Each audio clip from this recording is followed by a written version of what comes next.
Assalamualaikum warahmatullahi wabarakatuh. Kami dari kelompok 4 akan menjelaskan materi sejarah pertumbuhan dan perkembangan hukum Islam.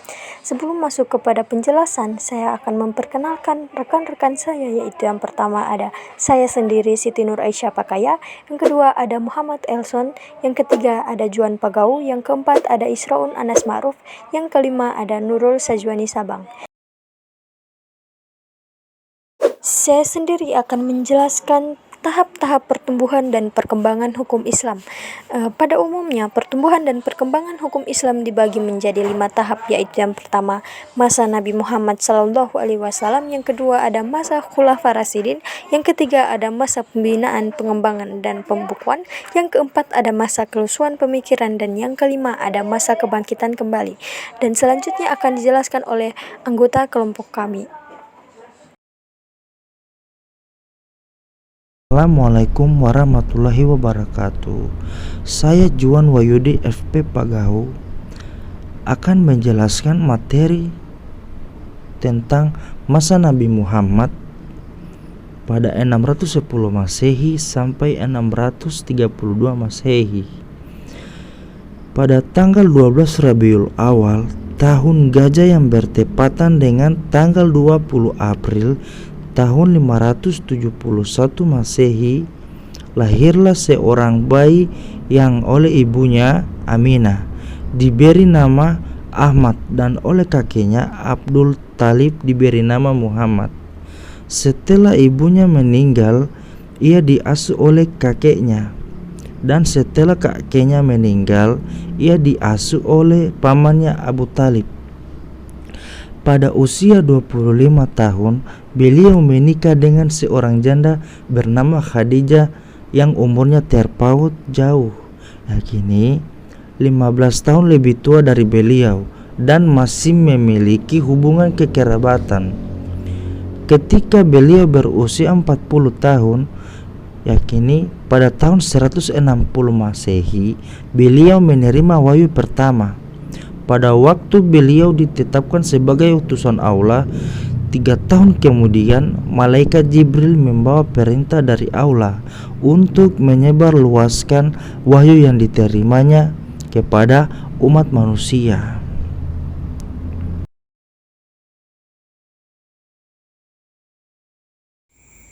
Assalamualaikum warahmatullahi wabarakatuh. Di sini saya akan menjelaskan masa Khulafaur Rasyidin 632 Masehi sampai 662 Masehi. Dengan wafatnya Nabi Muhammad, berhentilah wahyu yang turun selama 22 tahun, 2 bulan, 22 hari yang beliau terima melalui malaikat Jibril. Demikian juga halnya dengan sunnah yang berakhir pula setelah wafatnya Rasulullah. Kedudukan Nabi sebagai utusan Allah tidak mungkin diganti, tetapi tugas beliau sebagai pemimpin masyarakat Islam dan kepada negara berpindah kepada Khulafaur Rasyidin, pengganti Nabi sebagai khalifah, dipilih dari kalangan sahabat Nabi sendiri. Pada masa Khulafaur Rasyidin ini, perkembangan hukum Islam dibagi menjadi 4 periode, yaitu Ali bin Abi Thalib, Utsman bin Affan, Umar bin Khattab, Abu Bakar As-Siddiq. Sekian dari saya. Assalamualaikum warahmatullahi wabarakatuh. Assalamualaikum warahmatullahi wabarakatuh. Di sini saya akan menjelaskan tentang masa pembinaan, pengembangan, dan pembukuan hukum Islam.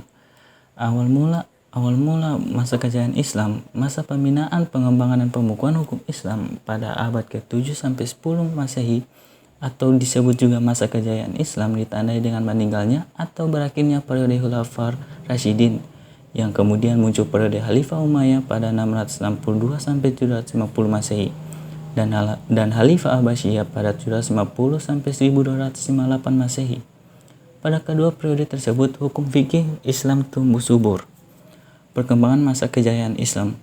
Periode ini merupakan masa keemasan umat Islam yang ditandai dengan berkembangnya di berbagai bidang ilmu seperti filsafat pemikiran, ilmu kalam, hukum tasawuf, teknologi, pemerintahan, arsitektur, dan berbagai kemajuan lainnya. Periode ini merupakan puncak lainnya karya-karya besar dalam berbagai penulisan dan pemikiran, ditandai antara lain dengan lahirnya kitab kumpulan hadis dan fikih dari berbagai mazhab. Faktor-faktor yang mempengaruhi pertumbuhan hukum Islam. 1. Pemerintah Islam pada periode ini sudah meluas daerah kekuasaannya dan berjauhan batas ujungnya, dan kekuasaan sudah meliputi bermacam-macam bangsa yang beraneka warna jenisnya, adat istiadatnya, arena hubungan kerja, dan kemaslahatannya. 2. Ulama-ulama yang memangku tugas perundang-undangan dan memberi fatwa dalam periode ini. 3. Umat Islam dalam periode ini kuat sekali menjaga diri agar supaya semua amaliyahnya mereka dalam bidang ibadah, muamalah, perikatan, dan transaksi sesuai dengan hukum Islam. 4. Periode ini muncullah pemuka-pemuka dengan bakat dan persediaan mereka. Lahirnya mazhab. Mazhab adalah istilah lain yang sering dipakai untuk mengganti kata denominasi pada Islam. Kata mazhab berasal dari bahasa Arab yang berarti jalan yang dilalui dan dilewati, sesuatu yang menjadi tujuan seseorang baik konkret maupun abstrak. Abu Hanifah Al-Nu'man Ibnu Tsabit pada 700-767 Masehi. Abu Hanafiyah banyak mempergunakan pikiran atau ra'yu dalam memecahkan masalah hukum. Dalam perpustakaan mazhab Hanafi ini dikenal dengan sebutan alur ra'yu.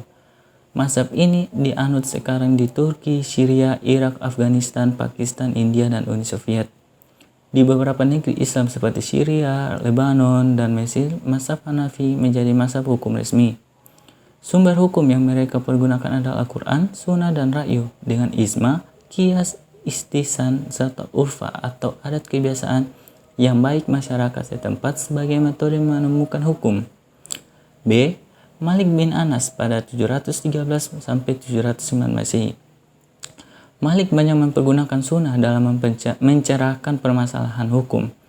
Malik sendiri menjadi pengumpul sunnah Nabi. Ia menyusunnya dalam kitab hadis yang terkenal dengan nama Al-Muwattaq atau jejak langkah perintis.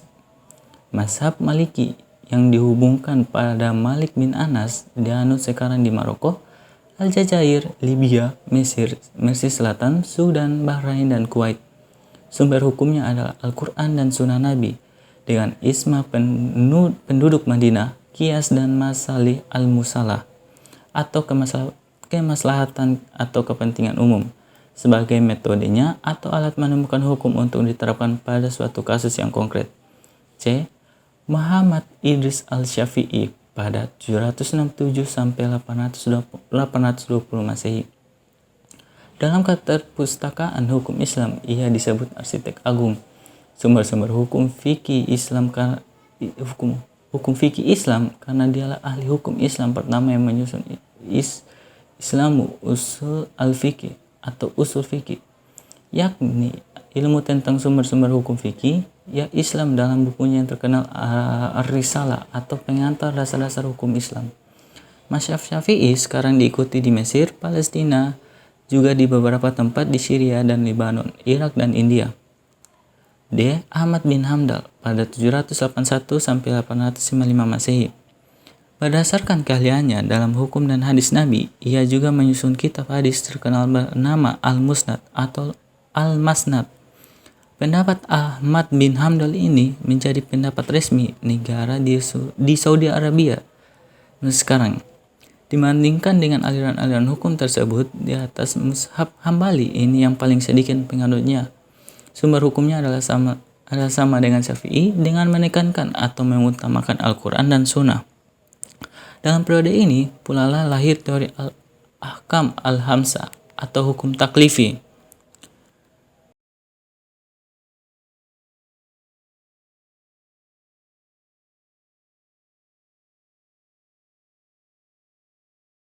Masa kelesuan pemikiran.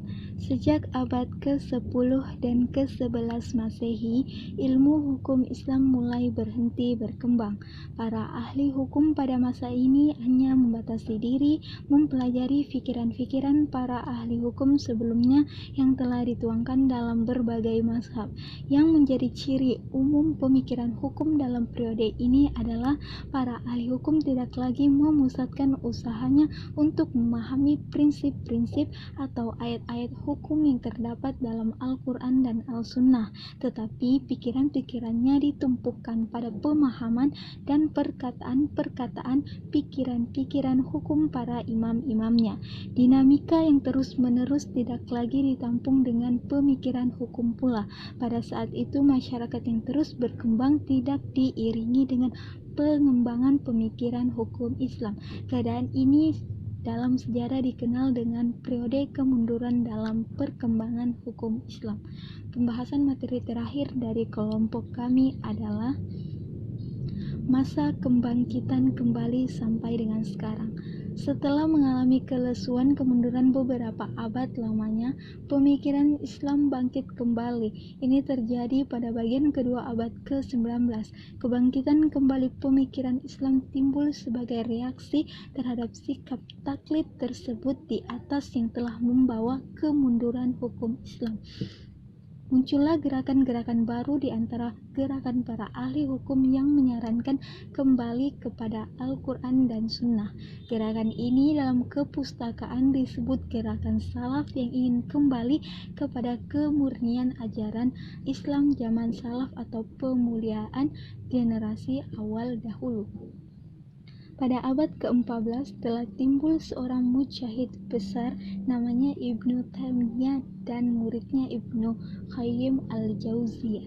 Dilanjutkan pada abad ke-17 oleh Muhammad Ibnu Abdul Wahhab yang terkenal dengan gerakan Wahabi yang mempunyai pengaruh pada gerakan Padri di Minangkabau, Indonesia.